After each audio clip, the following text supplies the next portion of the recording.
pop up. We should be good. All right, hey, this is the Film Planet Podcast. I'm your host, Jamal. And I'm your second host, Nadal. And today we're going to discuss our top 10 most anticipated movies of 2018. And we're also, the list is so packed this year that we're also going to have some honorable mentions. I have about 3. We cut it down to 3. We could have did like 5 or 6. But that felt a little too, I feel like cheating doing that. So. Right. So with no further ado, I'm going to let Nadal go first, say his. We don't know each other's, so it'll be a surprise. That way we can debate and discuss. So I'll let Nadal take it from here. Okay. Well, I mean, what are we going to do? We can go from 10 up? Start from the bottom up? It would up? actually be smart, say honorable mentions and go from 10 up. Yeah, let's do the honorable mentions. So I'll do the honorable mentions. This is in particular, so this is 1, 2, and 3. I had the first one was Cloverfield. Well, once we get back into the list, you'll see why that became an honorable mention, not making the list. Then I had the Han Solo Star Wars film. And then I followed up with Ken, which there's not a lot about, but based off what I was finding on it, it kind of seemed right up my alley. So that's why I didn't make the top 10, because there wasn't a lot about it, but it definitely made the honorable mentions on here. And what was your honorable? Are you going to go through the whole list? Now I can name my honorable mentions and you can name your 10. My honorable mentions, I had The Incredibles 2. Cool. It probably could have been in my top 10 if not for another Pixar movie that's on my list and the fact that I have yet to see a trailer. That was kind of a teaser. Yeah. So next I have Annihilation, the sci-fi movie coming out in February with Natalie Portman. The only reason that probably wasn't in my top 10 is it's coming out early in the year. So unless it's just a phenomenal movie, it'll probably be something I'm not going to say forget about, because sci-fi is my favorite genre of film, but something that might, be on the back burner. And I also have another sci-fi movie, Ready Player One. Oh, okay. Interesting. And the reason Ready Player One didn't make my top 10 is also because of another movie. I'll explain later. Okay. Well, I think I'm gonna do my bottom 5. Well, you know what? I'm gonna go through the whole list, but starting from the least most anticipated, so number 10, one being the most anticipated. First one up, number 10 was Jurassic World. I just like dinosaurs. Dinosaurs are cool. I think everyone can agree dinosaurs are cool. I gotta be honest with you, after watching the first one, I don't expect this one to be the greatest film on earth. Right. I also didn't expect it to be very good, to be honest with you. But it's gonna be one of those turn your brain off and just enjoy the film. And I was excited for the first one, the first Jurassic World, as you so well know, because I kept talking about it. So this one, I mean, naturally just, it was on the list here. And then number 9, Pacific Rim. Pacific Rim. We got burned on that first one, if we're being honest. It wasn't completely terrible, but it wasn't guilty pleasure good. It was guilty pleasure good, and we put our expectations really high for that film. I know I did. So, and usually when you do stuff like that, it kind of bleeds into me, especially if it's that sci-fi, when it's kind of both in our wheelhouse. If one of us gets excited for it, the other one kind of gets excited more about it. The second one is actually a tie. The number 8 spot was first Mission Impossible. I love the Mission Impossible series. I love spy movies, espionage, backhanded government stuff. It's just interesting. It's fun. Plus, it's Tom Cruise. He always seems to be the one film franchise that he's is action. Too. Yeah. And then, but the tie with that would be Mute from Duncan Jones. The reason why wasn't that originally supposed to be released in 2017? It got pushed to 2018. But even then, there's not a release date for 2018. It just says early 2018, which it's Netflix, so I don't know if Netflix is pushing it because Bright came out this year, so that might have been why it got pushed. Because he's essentially been making this movie since 2016, so it's got to be done at some point.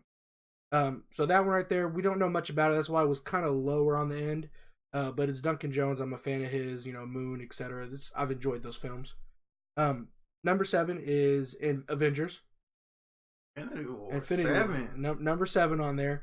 I'm excited for it because it's a culmination. I'll use, Feige's words. It's a culmination of everything they've been building up to. It almost felt wrong to not have it on that list because it does represent a lot of hard work and a lot of time invested, not just for the people who make it, but the fans. The people have invested their own time and money to go to these films and watch it and evolve with these characters. So I'm excited for Avengers for sure. Number 6 is Black Panther, right there. Obvious reasons Black Panther. I mean, it looks dope. Yeah. Everything about it looks dope. Plus, I mean, it's very rare in any medium that we see people of color at the forefront, and not just they're the forefront, but then you have these other characters that are really the leads. Yeah, but this one, like a 90% black cast. It's a 90% black cast. The leads is black. The side characters are black. It's just like, here it is, and I'm just happy finally, and I want it to be a success just because I want it. I'm not gonna lie, I'd be lying if I said there wasn't a little bit of a look at this Hollywood, people of color can lead a film. Right. So I'd be lying if I said that wasn't the little bit of competitiveness, the competition in me, like thinking that ahead. The number 5 is Aquaman. Mm-hmm. That number 5 was pretty tough for me because I wanted it to be higher, but at the same time, Justice League kind of put that bad taste in my mouth, and I have to be honest about the list. I can't. I have to be as honest with it as possible. So let me ask you: do you think not seeing a trailer played into that? I saw some, because when I was at Comic-Con, so I've seen some, but it wasn't a lot of content. And I'd be lying if I said a lot of the reason why I made the top 5 was I'm a big fan of Jason Momoa. I'm a huge Jason Momoa fan. Dating back to the Stargate days. So him being that lead role does play into it, and him being a superhero character, which I think his type of acting, it surprised me that it took this long for him to be a superhero. Right. It really, honestly, it did. And then number 4, which I think you're gonna like this number 4 because it kind of got me back into comic films, was Ant-Man of the Wasp. Right. That right there was easy number 4 for me, just because I think I told you this. I was done with comic films until we saw Ant-Man. I was pretty much, I had turned off from them. I didn't care about it anymore. I was just like, it's time for me to move on. And Ant-Man came out and it was like, okay, they can do right when they really try. And Ant-Man was great. And then number 3, Mortal Engines. I don't know much about the film. I know you know a little bit more about it because you're a little bit more familiar with the book. I personally am not, and I'm probably not going to read the book, to be honest. But it's something I'm excited for. It's Peter Jackson.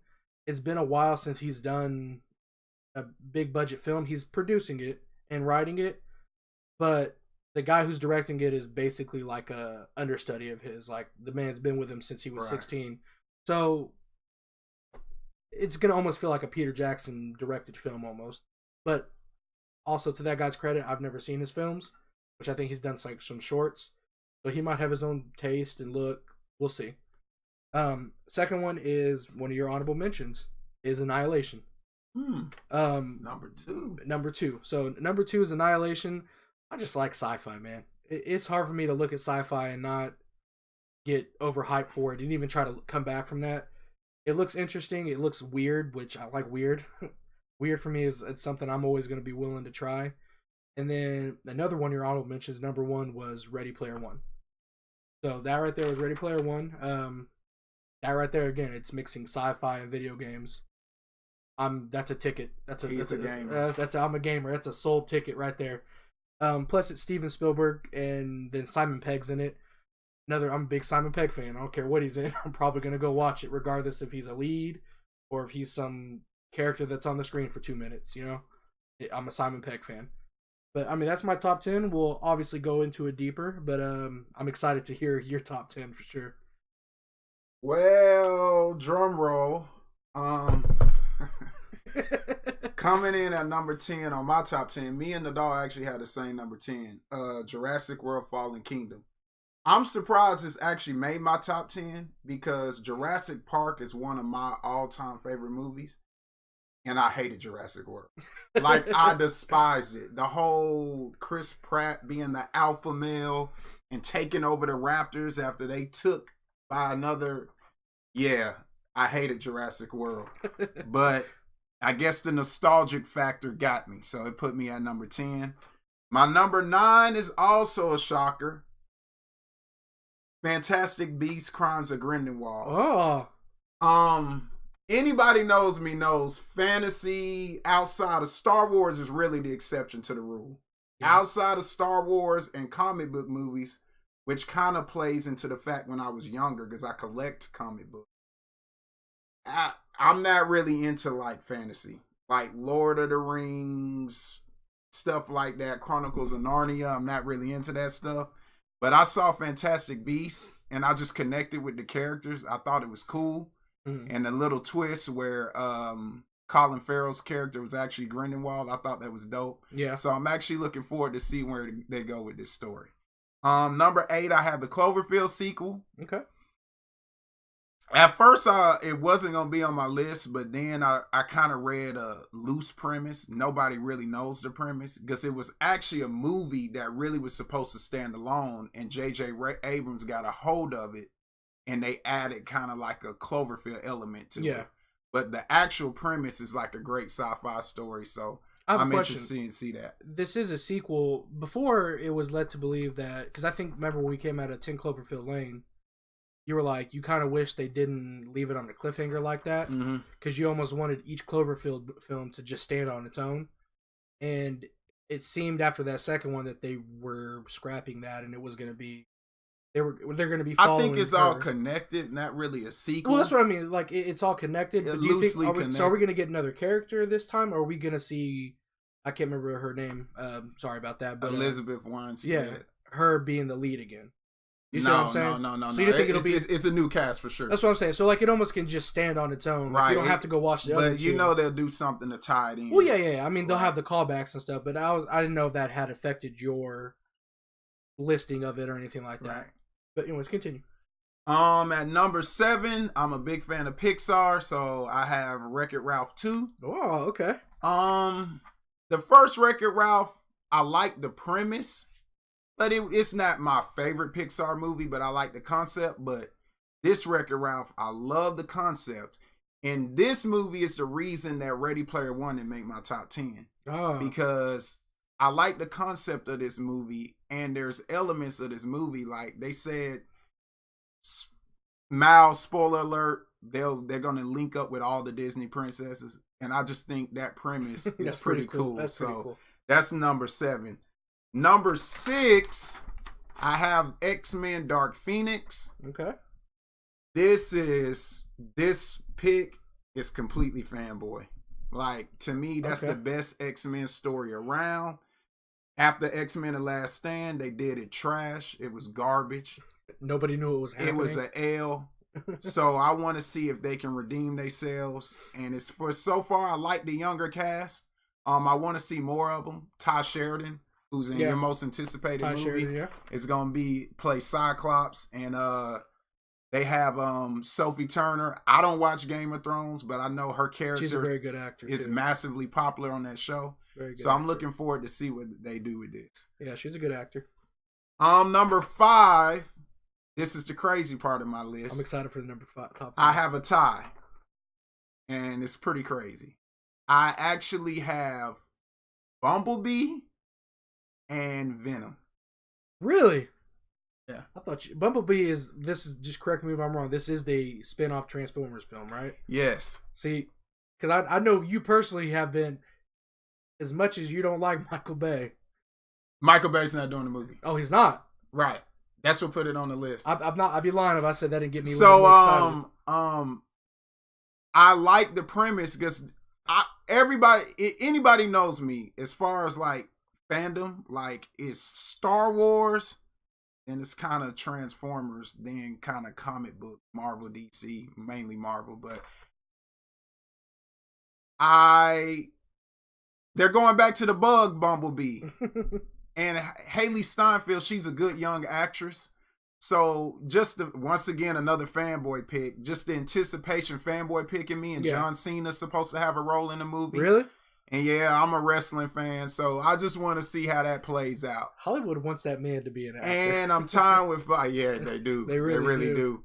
And Venom, Tom Hardy, Carnage is the villain. Enough said. He's the second villain. Number 4. This one is crazy. This might come to shock a lot of people, but number 4 is Avengers Infinity War. Really? The reason I put Avengers Infinity War number 4 is because of one reason only. It's the only reason it's not my number 1 is because of this. We are getting a sequel to the movie next year. We don't have to wait long for a sequel to the movie. It's not a 3-4 year wait. It's not a 3-4 year wait. Yeah. We're getting one in 2019. I'm super excited to see Thanos. And it shocked me too, because clear cut, I knew it was going to be number 1. Then I was like, man, we're getting a sequel to the movie. So that kind of I'm like, it's going to be more to the story. There's going to be more of a beginning and end to that film. Right. Rather than a beginning, the end is the next year. Right. Or 3 years away. So we're getting it right next year. So I get that. Yeah, that makes sense. Number 3, I have Mortal Engines. Okay. This movie came out of nowhere. I read about the premise of the movie. Mm-hmm. I kind of skimmed how the books are. And I'm a huge fan of sci-fi. And then steampunk is always pretty unique. And it was just the concept. It grabbed me. Then when I saw the trailer and saw the concept, kind of a glimpse of it coming to life, I was like, yeah, this is going to be dope. And Peter Jackson is kind of involved in it. So, yeah. Number 2, I have Black Panther. There we go. We Are Wakanda. I mean, what can I say? I'm excited for this movie. It's loosely based on Ta-Nehisi Coates' comic, and I've been reading that, and I'm a huge fan of the direction and angle he took it. And just to see the Dora Milaje, the bodyguards, come to life, I mean, it's just cool. And so, like Nadal said, to see an all-black cast, you know, me being a fan of comic books, just to see this take place on the big screen, it's just dope. It's dope. I'm super excited. Absolutely. So my number 1, this is pretty predictable, is Star Wars Solo Story. Okay. It's Star Wars, man. Yeah. That's my favorite fandom. Donald Glover playing Lando. That's just a good casting call. I mean, really, that's the one casting call that stands out from everyone else. That may be Woody Harrelson, right? But the Woody Harrelson thing is more like, who's he playing? I want to know who he's. So I'm excited for the Woody Harrelson, but Donald Glover, like you said, and like you said, the cast is cool. And I like the fact that they did a no-name Han Solo. We'll talk about that more, and I mean, we'll kind of touch on it, but that'll probably come up in later podcasts. And for all my Star Wars fans, the main reason this is my most anticipated, because if you know anything about Star Wars, you know about the Kessel Run, and I think they're doing this in the movie. So that's like an urban legend. Like the Kessel Run is like an urban legend in Star Wars. So if they nail this, as a Star Wars fan, I'm going to be floored. If they nail it, it could easily become one of my top 3 Star Wars movies. Because it's kind of a thing where I think the fans, and you probably have done this yourself, you pictured it. You've pictured it. You've already shot it, filmed it, released it. It's in your head already. So it's kind of, I'll use a Half-Life 3 as an example. It's Half-Life 2 was probably it revolutionized story and first-person shooters.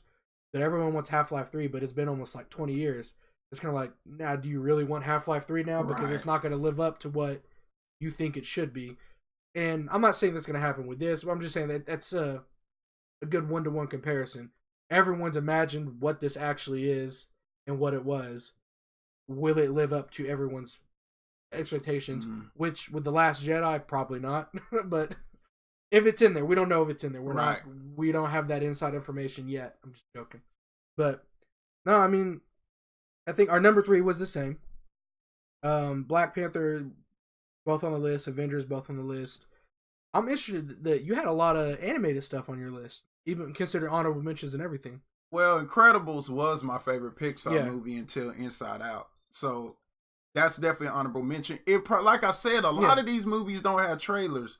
If they had trailers, they probably would be off my list. Because you would have more maybe even on my list. Yeah. I mean, I have movies on here that I was gonna put in that I didn't, just because I didn't really know anything about it. Like Aquaman, if I saw a trailer, probably could have made my top 10. And like I said, a lot of the reason it's even on my list is because Jason Momoa, and then I have seen a little bit of actual footage from Comic-Con. So I do have that. Not really, not because it didn't really show anything, and they announced what they showed at Comic-Con, but I got to visually see it. And I'd be lying if I said it didn't look dope what we saw. Yeah. Which I'm not going to talk about it here because that's, movie's it's going to come out soon. So, but no, I mean, overall, I think it's a top 10 list. It's I'm shocked you had Annihilation. So. Here's the thing, man. I love sci-fi. I love sci-fi, and I honestly feel like there's a lack of it in film.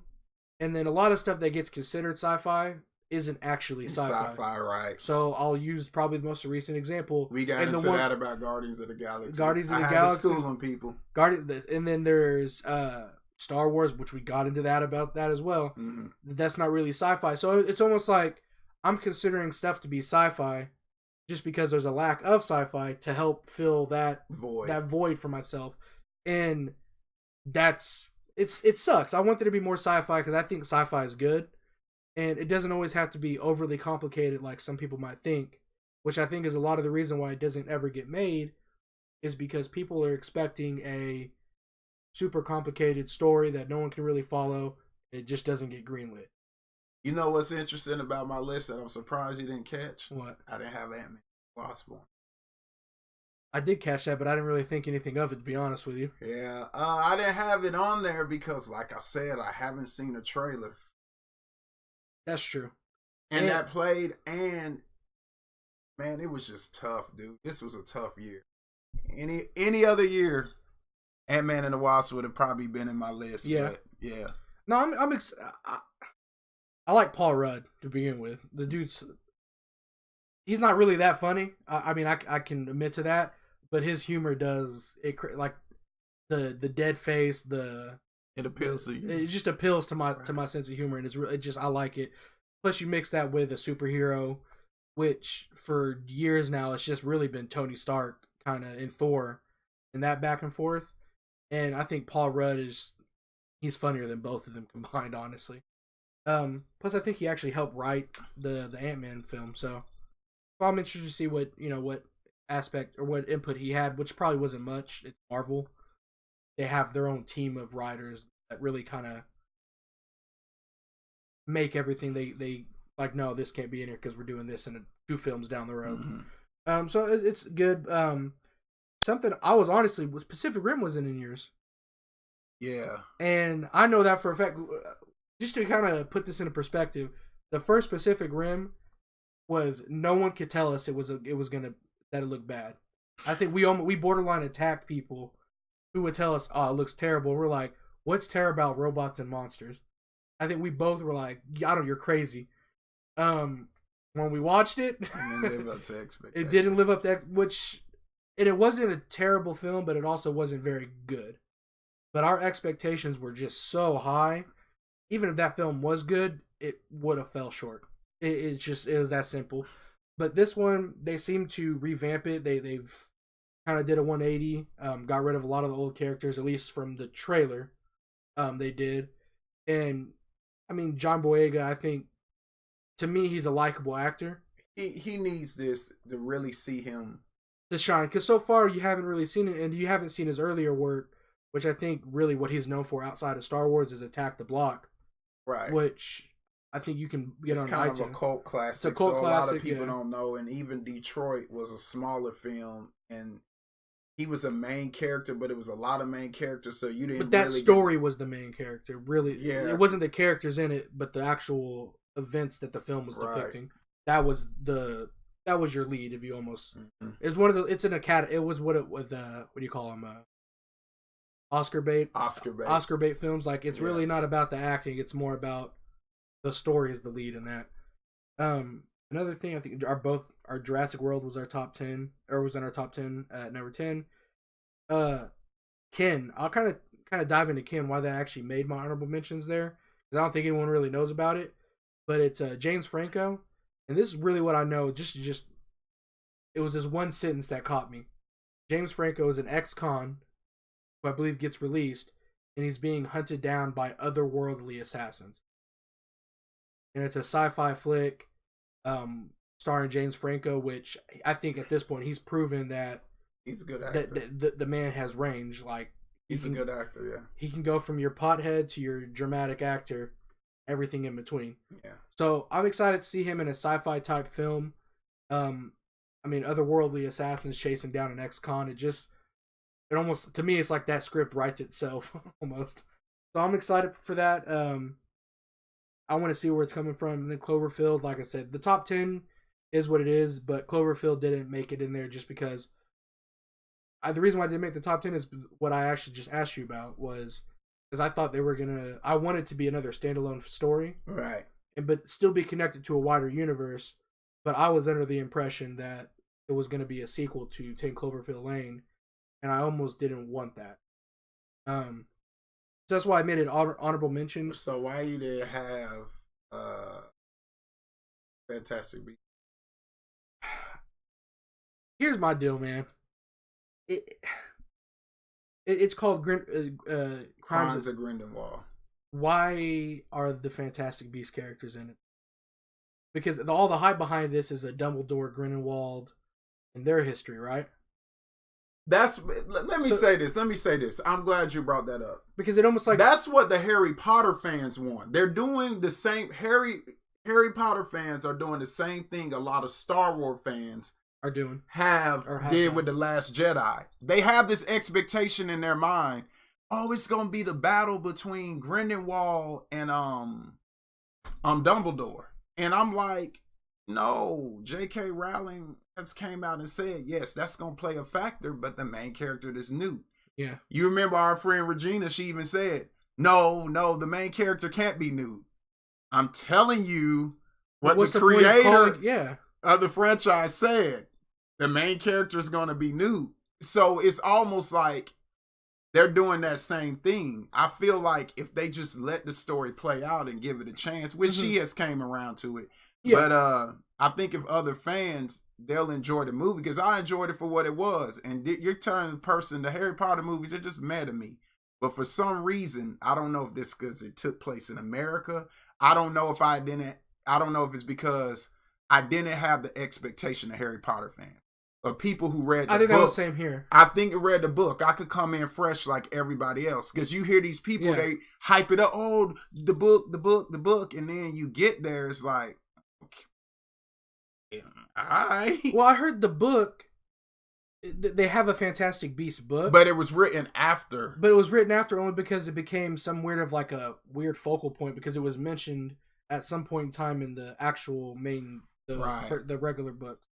So, again, like Fantastic Beasts, it's just, I'm excited for it, but it's not even in the. I'd be lying if I said it was even in my top 15. Wow, I would. And it's like such a big movie. I'm surprised you didn't even have it. Nothing about it. That universe to me is so bland. It doesn't.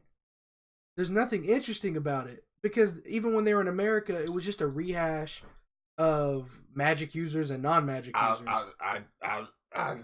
That's just me. We're on a disagreement on that.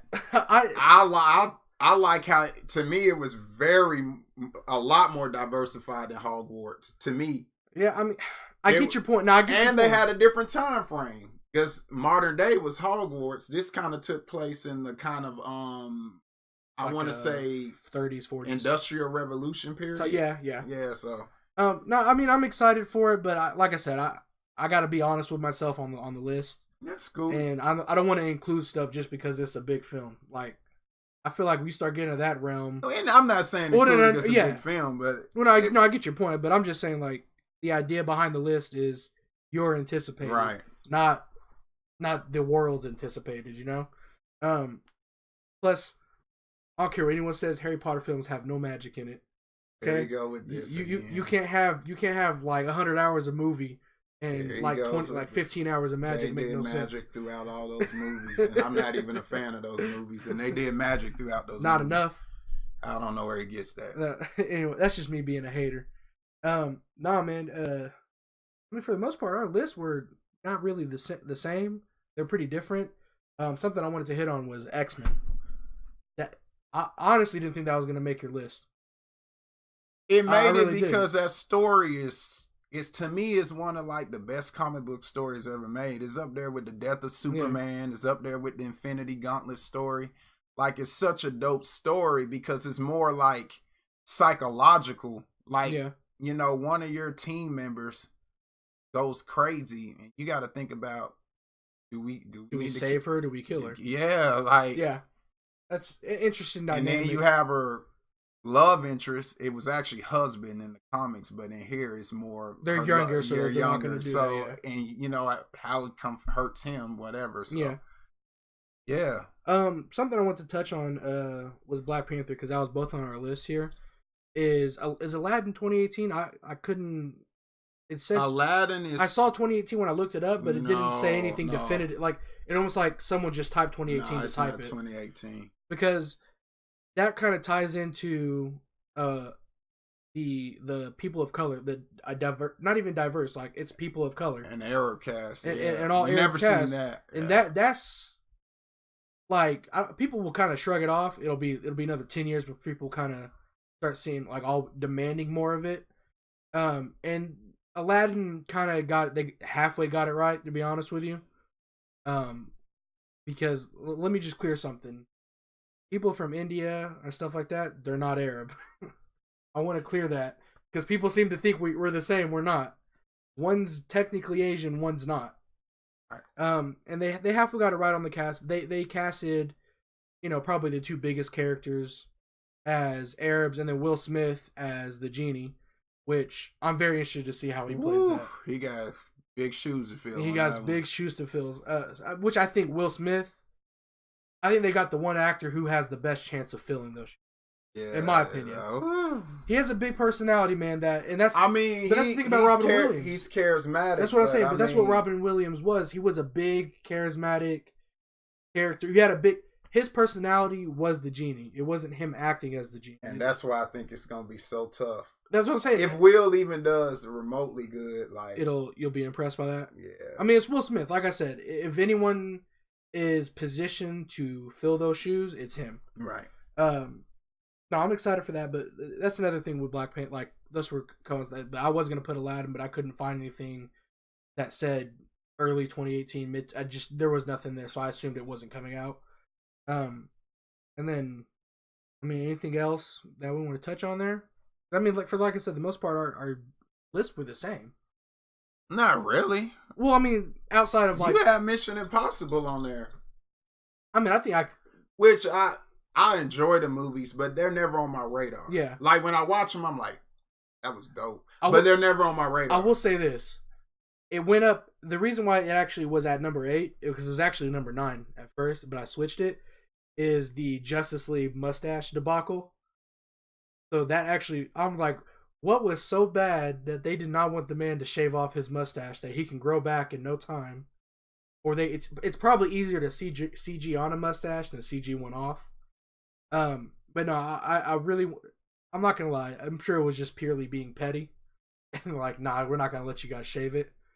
So that right there, but if you don't know what we're talking about, I remember his name now. I blank on names pretty easily.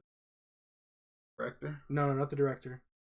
Cavill. Henry Cavill is what's supposed to be the villain or one of the villains in the new Mission Impossible, and he has a mustache for it. And that's why you got the weird lip in Justice League, because they wouldn't let him shave it off. And I'm not gonna lie, I'm a petty person myself sometimes, so it's funny to me that they refused to let that man shave it off to go do the reshoots.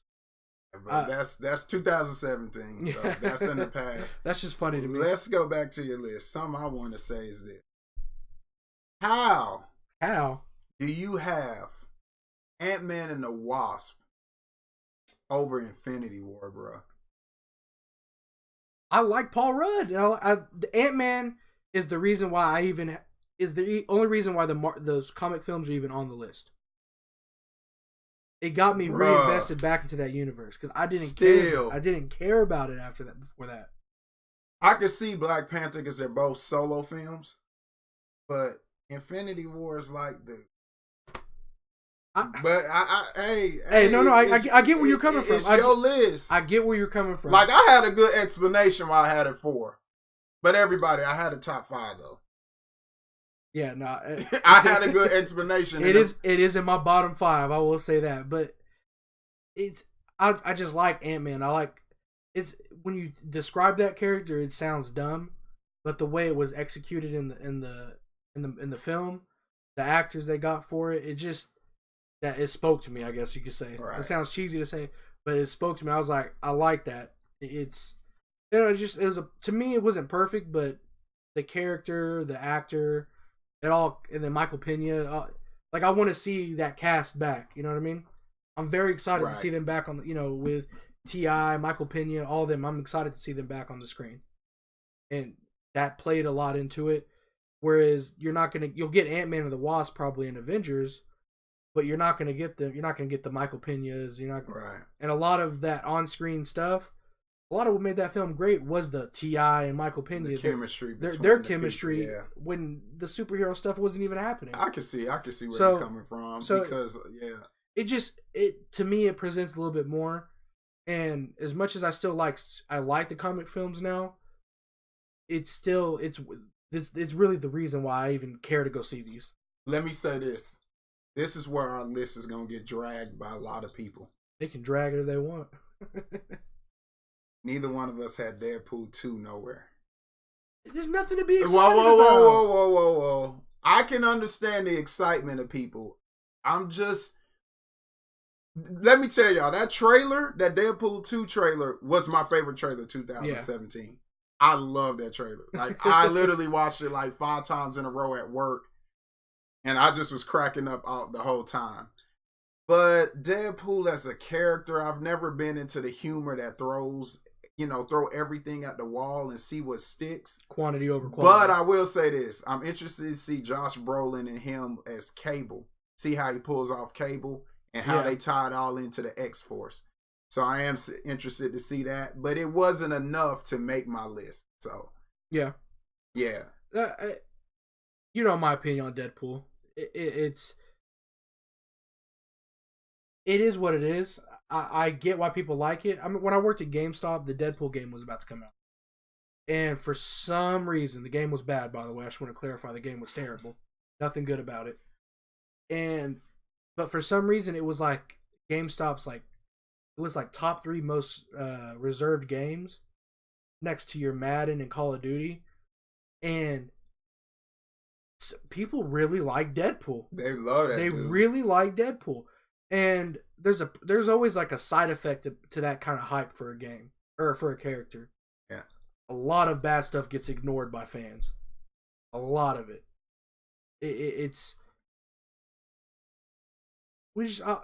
Deadpool to me I think it's perfect casting. I'll say that. Ryan Reynolds. Right. It's almost like the man became damn good. It's like he became an actor to eventually play this character. He did it good. Like his entire career was basically based off of becoming good enough actor and well known enough to eventually play Deadpool. That's how perfect this casting is. It's that's that good. It is that good. I like it. I'm sure it actually looks like it's going to be good, but I personally wasn't that excited for it. Especially now since we're probably not going to get a Deadpool 3.